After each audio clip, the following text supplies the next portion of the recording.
The year was 2147 when humanity first made contact with the Galactic Assembly. Billions of people watched their screens as the massive alien ship descended through Earth's atmosphere. Children pointed at the sky. Scientists wept with joy. Religious leaders prayed. Everyone believed that day would mark the beginning of a golden age for mankind. They were wrong. Ambassador Chen Wei stood before the Council of Seven Species on the Assembly's capital station. The chamber was enormous, built for beings far larger than humans. Floating platforms held representatives from across the galaxy. The Velthari, with their crystal bodies and ancient wisdom. The Kronak, massive insectoid warriors with shells harder than steel. The Cypherians, beings of pure energy who had existed for millions of years. And 4 other species, each older and more advanced than humanity could imagine.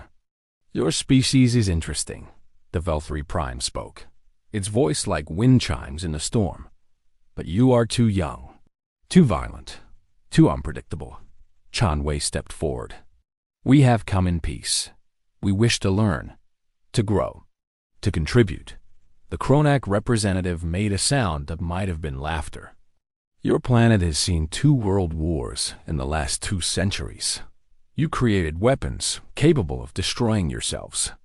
You poison your own air and water. You fight over resources that exist in abundance throughout the cosmos. We are changing, Chen Wei said. We are learning. Perhaps the Cypherian entity pulsed with soft light.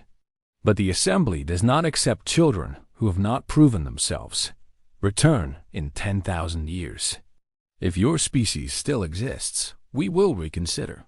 And just like that, humanity was rejected by the stars. The Assembly ships left Earth's orbit 3 days later. They took with them the technology that could have ended disease, hunger, and poverty. They left behind a species humiliated before the universe. Many people on Earth fell into despair. Some said humanity deserved it. Others grew angry. But a few, a very few, decided that 10,000 years was too long to wait. Dr. Sarah Mitchell was one of those few. She was 62 years old when the Assembly rejected humanity. She was 94 when she finally cracked the secret of faster-than-light travel, working from scraps of data collected during that brief contact period. By then, her body was failing, but her mind was sharper than ever. They think we need them, she said to her team on the day they tested the first human warp drive. Let us prove them wrong. The test was successful. Humanity had achieved in 50 years what the Assembly said would take thousands. The stars had rejected mankind, so mankind reached out and grabbed them anyway. Over the next 200 years, humans spread across the galaxy like wildfire. They colonized planets the Assembly considered worthless. They built stations in asteroid fields the older species ignored. They traded with the countless species that the Assembly had also rejected. The broken ones, they were called. The species too young, too strange, or too dangerous for the Assembly's perfect order. Humanity became the leaders of the broken ones, not through conquest, but through connection. Humans had a gift that no other species possessed. They could find common ground with anyone. They could understand the lonely, the rejected, the forgotten. Perhaps because they themselves knew what it meant to be told they were not good enough. Captain Marcus Kane commanded the human vessel Defiance when the first reports came through. He was reading them in his quarters when his second-in-command, a reptilian Thrix named Zex, entered without knocking. "Captain," Zex said, "you need to see the bridge." Marcus followed Zex through the metal corridors. The Defiance was old by human standards, but it was fast and reliable. Its crew of 200 represented 12 different species, all of them broken ones who had found purpose serving together. On the bridge, the main view screen showed something that made Marcus's blood run cold. An entire star system was gone, not conquered, not abandoned, gone. Where 7 planets should have existed, there was only dust and debris. The Kronak home system, his navigation officer reported. It was attacked 6 hours ago. Marcus sat in his captain's chair. The Kronuk were one of the mightiest species in the assembly. Their warriors were legendary. Their ships were armed with weapons that could crack moons. And now their home was gone. Who? Marcus asked. Unknown, Zex replied. But the assembly has sent out emergency calls to every known species, including us. Marcus almost laughed. The same assembly that had rejected humanity was now asking for help. It would have been satisfying if millions of Kronuk had not just died. Set course for the assembly capital, he ordered. Maximum speed. When the Defiance arrived, the situation was worse than Marcus had imagined. 3 more systems had fallen. The Cypherians had lost half their population. The Velthari were retreating from their outer colonies. The enemy was something the galaxy had never faced before. They called themselves the Consuming. They came from beyond the galaxy's edge, from the void between stars where nothing should exist. They were not like any life form known to science. They did not want territory or resources or power. They wanted only one thing: annihilation, total and complete. The Assembly Council met in their great chamber, but now there were empty seats. The Kronak representative was a young warrior, his predecessor having died defending their homeworld. The Cypherians flickered weakly, their energy drained by grief. The Velthari Prime looked older than the stars themselves. We face extinction, the Prime said. Our combined fleets have been destroyed. Our weapons are useless against the Consuming. We have no options left. Ambassador James Rodriguez stood on the human platform. He was Shen Wei's great-grandson, raised on stories of the day humanity was rejected. You have one option left, he said. U.S., the Kronok warrior snarled. You, the young ones? What can you possibly offer? James smiled. It was not a kind smile. 200 years ago, you told us we were too violent, too unpredictable, too dangerous. He let the words hang in the air. Perhaps now those qualities might be useful. The Assembly had no choice. They accepted humanity's help. Within weeks, human strategists were studying the Consuming's attack patterns. Human engineers were modifying assembly weapons. Human soldiers were training alongside aliens who had once looked down on them. The Broken Ones came too, bringing ships and fighters and technologies the Assembly had never seen. General Elena Vasquez led the first counterattack. She was 70 years old, with gray hair and cold eyes that had seen too many battles. Her plan was something the Assembly would never have considered. It was reckless. It was dangerous. It was completely human. We're going to hit them where they don't expect, she explained to the Joint Command. The Consuming attack in patterns. They always advance forward, never backward. So we're going to jump our fleet behind their main force and attack from the rear. That's suicide, the Kronak warrior said. You will be surrounded. Yes, Elena agreed. And then we will fight our way out. The battle lasted 18 hours. Humanity lost 43 ships and 12,000 lives. But the Consuming lost an entire armada. For the first time since the war began, they retreated. The galaxy watched in amazement as humans did what should have been impossible. They studied the Consuming's biology and found weaknesses. They developed new weapons that could hurt the invaders. They coordinated attacks across thousands of light years, bringing together species that had never worked together before.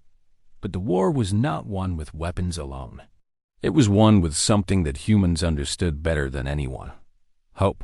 On a refugee station filled with survivors from a dozen destroyed worlds, a young human doctor named Maya worked 20-hour shifts saving lives. A Velthari child, crystalline body cracked and broken, looked up at her with fear. Are we going to die? The child asked. Maya smiled gently. Not today. And not tomorrow either. You know why? The child shook its head. Because humans are very stubborn. We don't know how to give up. And we're not going to let anything bad happen to you. The child believed her. That was the human gift. They made others believe that things could get better. 3 years after the war began, the final battle was fought at the edge of the galaxy. The Consuming had gathered their remaining forces for one last push toward the galactic core. Waiting for them was the largest fleet ever assembled. Humans and assembly species and broken ones, all standing together. Admiral Marcus Kane, promoted from captain for his countless victories, commanded the human flagship Unity. Beside him on the bridge stood Zex, still his most trusted friend. "Nervous?" Zex asked. "Always," Marcus admitted. "But that's what makes it interesting." The battle was brutal beyond description. Ships exploded like fireworks. Energy beams cut through the void. The Consuming were relentless, but so were the defenders. Every time a line broke, humans rushed to fill the gap. Every time hope faded, a human voice came through the communications channels, telling everyone to hold on, to keep fighting, to remember what they were fighting for. In the end, it was a human pilot named Jin who ended the war. His fighter was damaged, his weapons exhausted, but his engines still worked. He aimed his ship at the Consuming's command vessel, a massive thing the size of a moon. "Tell my daughter I love her," he said over the radio. Then he flew straight into the heart of the enemy. The explosion was visible from 1,000 light years away. With their command vessel destroyed, the Consuming fell into chaos. Their coordinated attacks became random. Their advance became retreat. Within weeks, they were driven back beyond the galaxy's edge, scattered and broken. The galaxy was saved. Months later, a ceremony was held at the assembly capital. The great chamber was full again, but it looked different now. Human technology had repaired the damage from Consuming attacks. Human artists had added new decorations. Human music played softly in the background. The Veltri Prime stood before the gathered representatives. The ancient being looked stronger than before, renewed by the galaxy's victory. 250 years ago, the Prime said, "We told humanity to return in 10,000 years. We said they were too young, too violent, too unpredictable." The Prime paused, and for a moment, something like shame crossed its crystalline features. "We were wrong." Ambassador Rodriguez stepped forward. Standing beside him were representatives from every Broken One species. All of them had been rejected once. All of them had proven themselves worthy. "We don't want revenge," Rodriguez said. "We don't want to humiliate you like you humiliated us. We only want one thing: a seat at the table. For us and for all the others you turned away." The Prime nodded slowly. "You have earned far more than that. From this day forward, humanity will have a permanent place on the Council, as will any species that fought beside you." The chamber erupted in cheers. Species that had been enemies for millennia embraced each other. Old barriers crumbled. A new era began. Marcus Kane watched from the back of the room. He was tired, worn down by years of war, but he was smiling. "We actually did it," Zek said beside him. "We showed them what humans can do." Marcus shook his head. "We showed them what anyone can do when they refuse to accept that they're not good enough." He looked out a nearby window at the stars. Once, those stars had rejected humanity. Now, they welcomed mankind as brothers and sisters. The universe was vast and dangerous and full of wonders, and humanity would face it all with open eyes and unbroken spirit, because that was what humans did. They survived. They adapted. They refused to give up. And when the galaxy needed them most, they answered the call. Not for revenge, not for glory, but because it was the right thing to do. The stars had once rejected humanity. Now the stars called them heroes.